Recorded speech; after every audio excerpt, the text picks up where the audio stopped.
Friday afternoon, folks. Ted Ralston down here in downtown Honolulu at our ThinkTech studios with our show Where the Drone Leads, where we explore all the ins and outs of drones and the people who are behind drones and in front of drones. And today we have on our show, I think for the very first time, Dr. Karl Kim.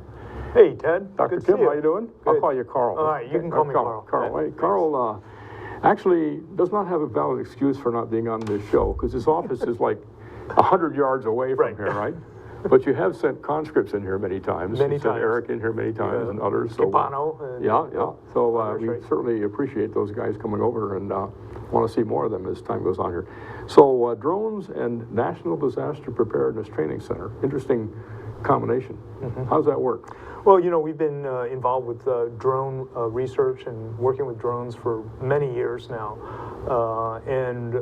You know, our center, the National Disaster Preparedness Training Center, is funded by FEMA and Homeland Security, and we deal with natural hazards and coastal communities. And things that drones would be good for. Yeah, for damage assessment, for situational awareness. And so we were designated the lead of the consortium on drone development application work, and so we've been working on that for several years now. And this latest research that I want to talk to you about actually follows from the work that or the concerns that have come out about drones being certain threats to the population. You know, that's a really interesting and extremely topical subject. In this year's legislative session, there were probably 25 bills dealing with UAS. About 8 of them dealt with the issues of drone threats and responses to them.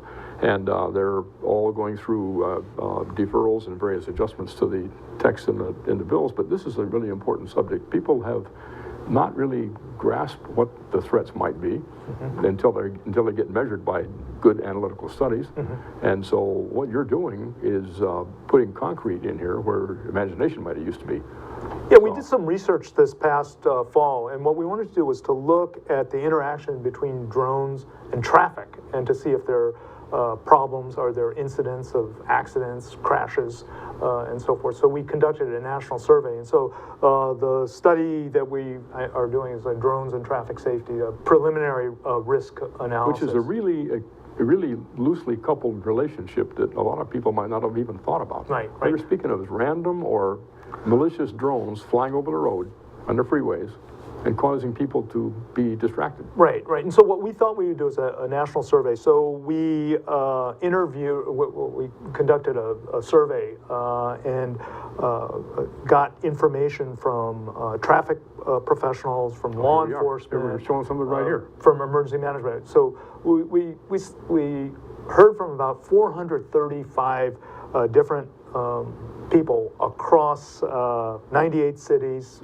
45 states and territories, and actually quite a few have reported drones operating close to traffic. I think 21.38%.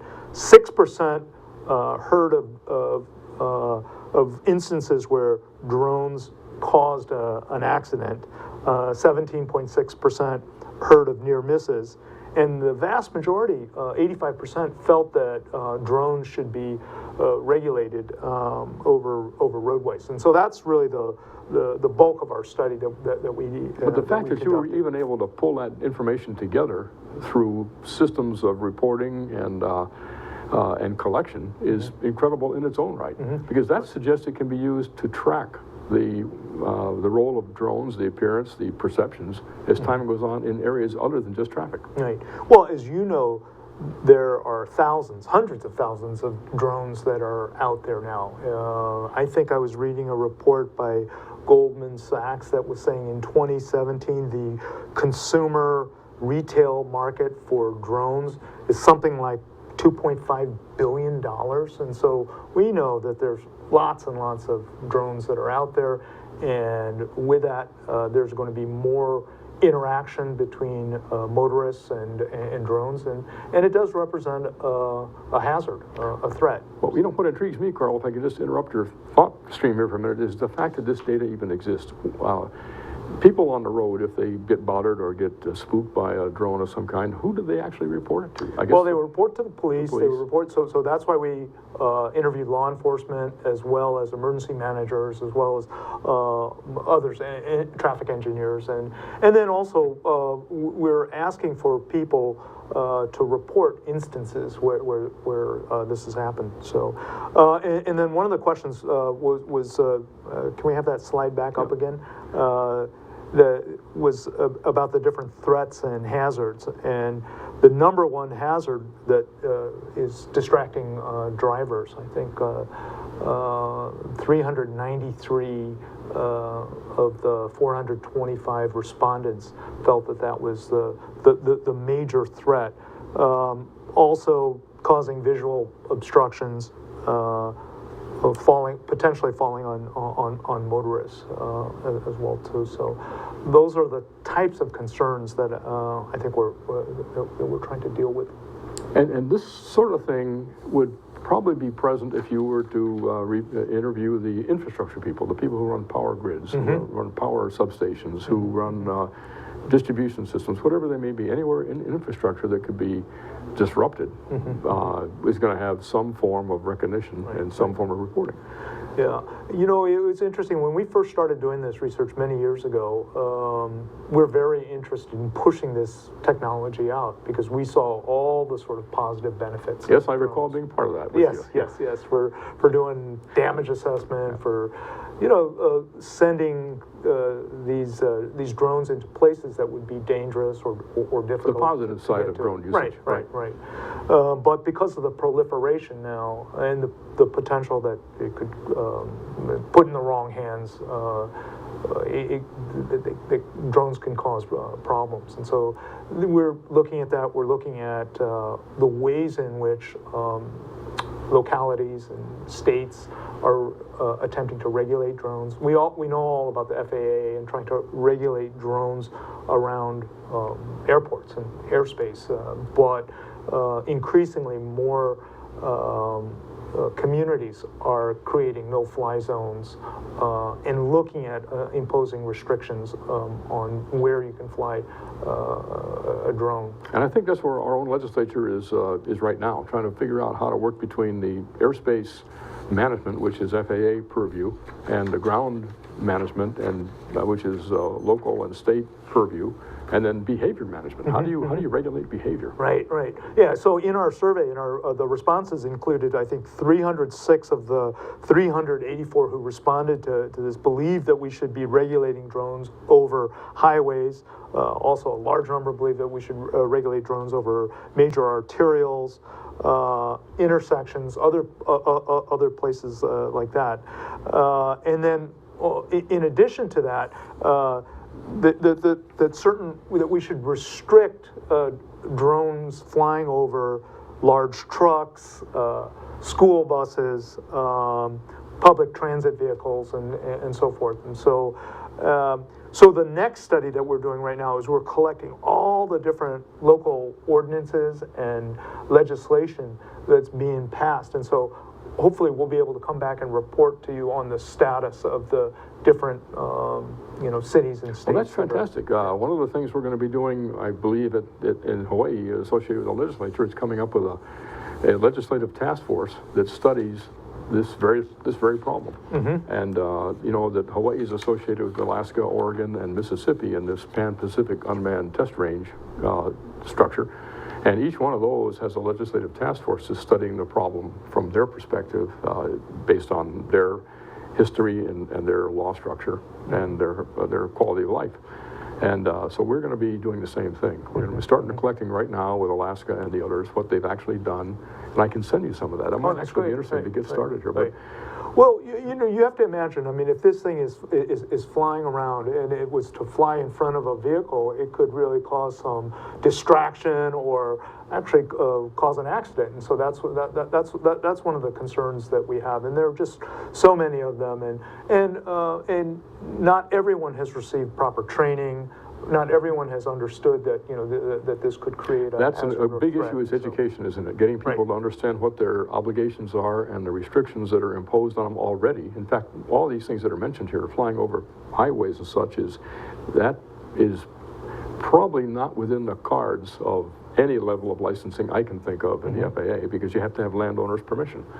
And that's not the case. If you're flying over the road, that belongs to the state. And so there's subtleties in the law that need to be interpreted back into behavior. That's right. And that's the situation you were reporting here is with today's level of saturation. 2 years from now, we're going to have 4 times that. So Right. it's going to have that same issue. So we have to get some kind of certainly a local, if not a national education scheme going here. Maybe that's something NDPTC to do, Karl. Take it on as a, Right. get some funding for it Right. from congressional delegation and generate this training program for drone users. Well, again, part of what we try to do is to research and develop applications and different types of products and services for emerging threats and hazards. And right now, you know, it's not just crashing into aircraft and other. There are these other concerns with drones as well. But that's a very incredible connection. You've been able to use the threat and hazard identification as a way to nominate drones as something that can be studied. And I seriously think that the people on the legislative task forces would really be interested in hearing that. So not only is it what we can feed you from the ones that exist, but NDPTC feeding back to them some of these studies and some of these methodologies. The methodology of collecting information, that alone is worth its weight in gold, it seems to me, because without that, what basis have you got to make any decisions that are useful? So, yeah, and for us, there are aspects of training and education, possibly certifying or licensing drone operators as well too. And right now, there's some challenges that exist for it. I mean, the whole you know, emergence of the hobbyist versus other users, and clearly there are safe places, safe locations, safe times to operate a drone, but we do need to look at. you know, there's a guy named George Purdy who we have on the show periodically. He's on Lanai. I think you might have even met George at one time or the other. And he's been thinking of the. Is he coming to PRiMO this year? George, you coming? He's watching, I know that. So I guess we'll get him here. Yeah. Absolutely. You know, I will say that we have to get him here. He will be here next Thursday. Are you going to be here next Thursday in town? Possibly. Yes. We have an event at UH, a UAS open house we're doing. Oh, that's right. Right. Legislators, That's right. why I don't heard you? that. Yeah. It's 9:30 to 11:30, and it's just a touch and feel, talk, and figure these very issues out. George will be there. George understands community involvement in a big way, and that may be the avenue to education. Syllabus and structure generated by NDPTC fed through the community outreach orientation that George has in his mind, speaking for George. Get the kids get their parents, and the word starts to spread. But have a positive aspect of it so that we separate between the positive and good use and the adverse and malicious use, and put it together that way. But that might be an interesting connection to have what George's thoughts are and yours combined. Right, yeah. So, and I will say that George's reputation has spread from Hawaii now to Alaska and to Oregon. Well, that's so great. It's working. So anyway, this is an unexpected piece of information, Karl. I'm really happy that you're on the show, and we got to have you come next Thursday up at UH. I'll send you the invitation on that. And we'll talk more about this with the legislators and such, because they need this base of data, and they need to see it changing as the NDPTC training works and gets distributed through Georgia's system. We need to see the numbers getting better. Right. That's great.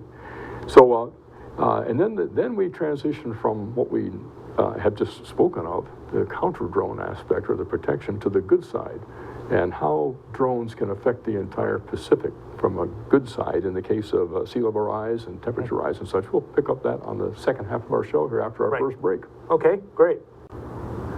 Hello, thank you for watching ThinkTech Planet of the Courageous. I'm Dr. Dean Nelson, host of Planet of the Courageous. In Tibetan mythology, it's said that you pick this planet to learn something. You picked your birth on this planet to learn something. This planet is spinning and hurling through space at 67,000 miles per hour, and it takes courage to not slip into fear and collapse into anxiety. One can find so many justifications for selfishness and prejudice, but we have 2 ears to listen to one another and one heart that can provide a common ground. But this takes courage to stay in that space. We've chosen the right planet for the opportunity to learn courage and try to solve so many challenges. Aloha. Thank you for watching. Hi, I'm Stan Energy Man, and I want you to be here every Friday. Noon. ThinkTechHawaii.com. Watch the show. Be there. I pity the fool who ain't.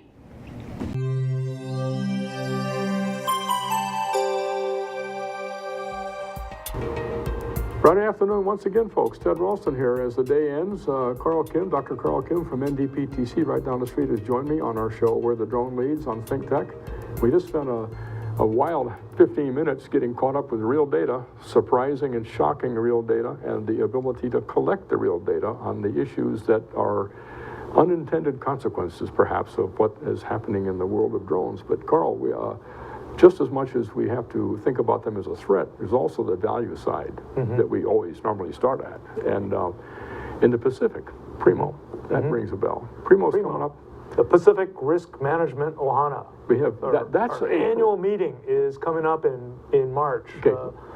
So PRiMO has a pronounceable acronym. Right. It also has a very favorable connotation for those who grew up here. That's right. Okay? Right. NDPTC is still missing a vowel or two. It is that's really true. hard to pronounce. So anyway, so PRiMO is a great way to transition in because it's an easier thing to think So about. PRiMO is this coalition of organizations and groups like NOAA, FEMA, U.S. Army Corps of Engineers, the Pacific Disaster Center, the NDPTC. state and local emergency managers.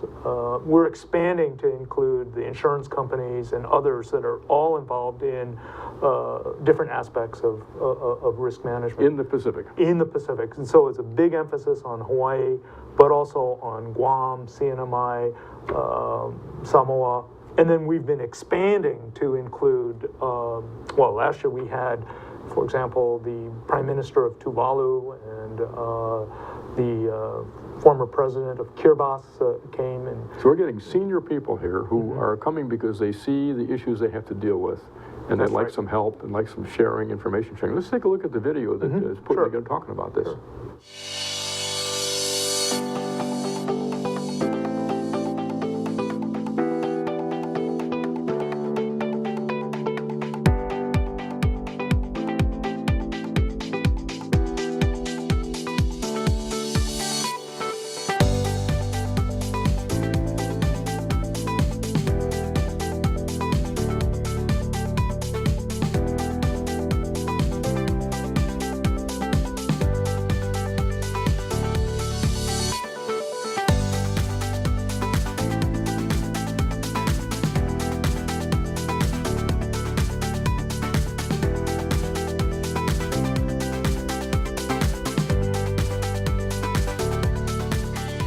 So this is going to happen at the convention center. At the convention center, about a month from now. it starts, it's actually 4 days. The first day, Monday, March 20th, we do training. There's different types of free training that's offered on that day. Our big opening is on Tuesday. And that day, we also have a agency private sector roundtable where we get together and share information. It's a conference, so we have lots of speakers, lots of people giving presentations, demonstrations. On Wednesday, we open it up to the public, and so starting from 3:30, the public can join us. We have a big session on insurance, and then we have a community night where there's a bunch of booths and exhibits, and I think we'll probably have some drones there, and that's also accessible to the public? That's also accessible That's to the public. on Wednesday. Yeah, and then Thursday, it's a half-day session, but I know the governor of Guam, Governor Calvo, will be the keynote speaker on Thursday. We have many, many things going on, so I would go to the website PRiMOHawaii.org to get information about this. And so if you're interested in attending, being a sponsor, join us. So it's a semi-structured information exchange among people who come together because they sense something's happening. Right. And they want to at least share information and see what the other guy's doing and generate ideas, maybe generate some funding, generate student projects at UH, for example, or the schools around the Pacific, and maybe even projects in conjunction with NDPTC. And then there are these working groups that we have in PRiMO that work with, risk management, that work with data and information systems. We have one that's on indigenous knowledge as well too. So different themes and areas. And you've been to PRiMO. I have, right? Several times, right? I've been there and spoke, and we'll be speaking again this time, I think. Right. So what do you have planned for? What do you have planned for us? Thank you. Well, we were talking this very subject. Thanks for the opening. This very subject. We see drones everywhere, and Pacific's a great place to put them.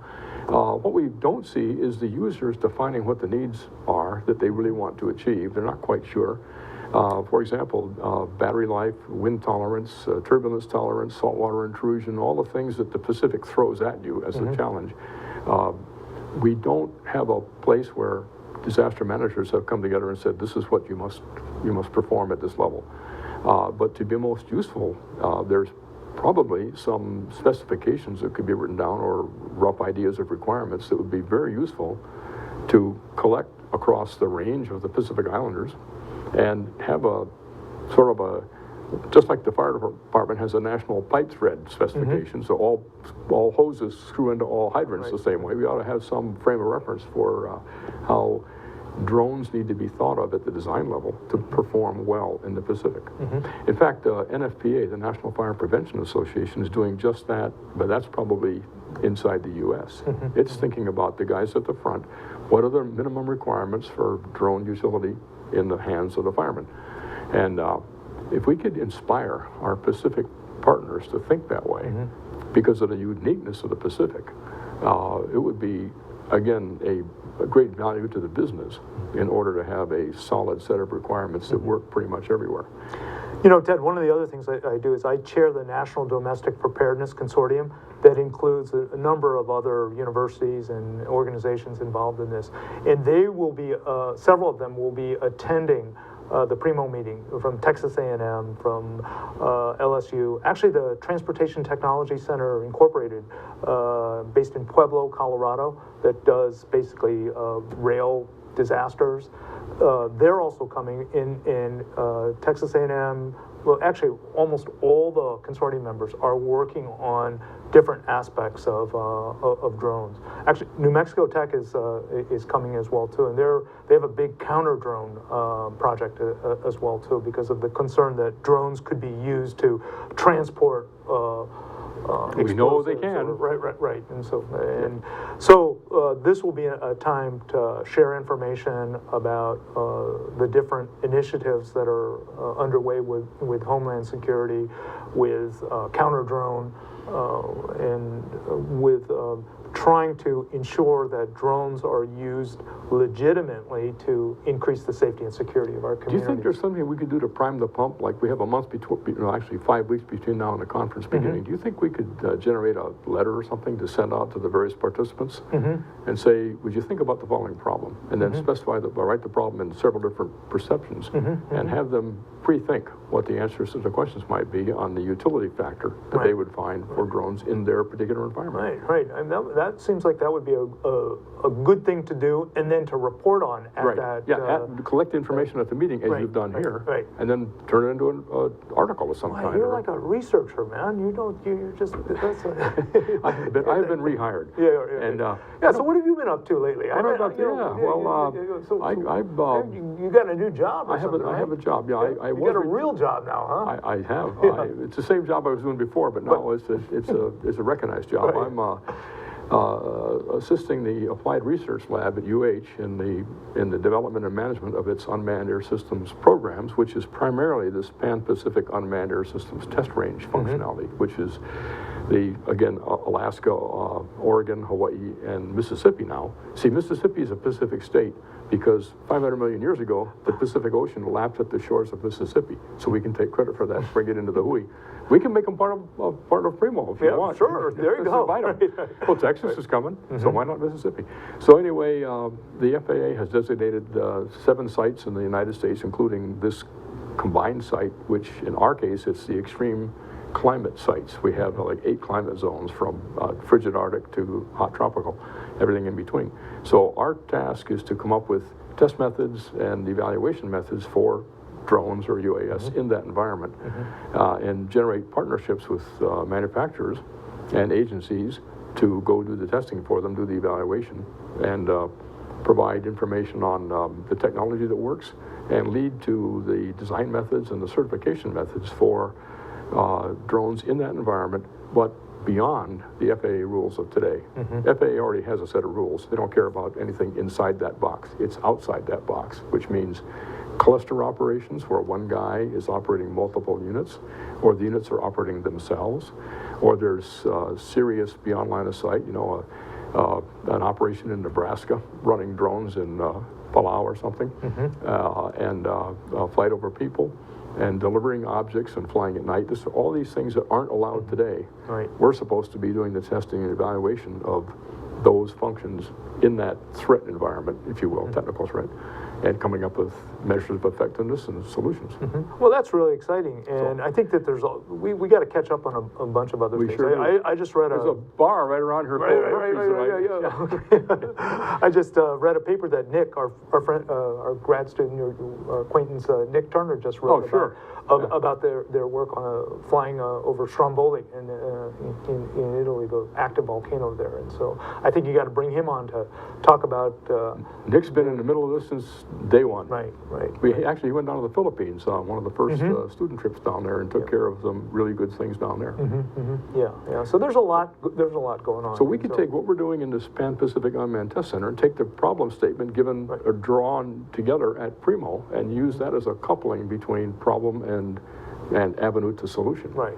So let's do that. If I draft a letter in advance, that you can send it out under your signature perhaps or something to the participants, and we'll prime the pump, see what we can come back in. It's no different than generating the data you got right here.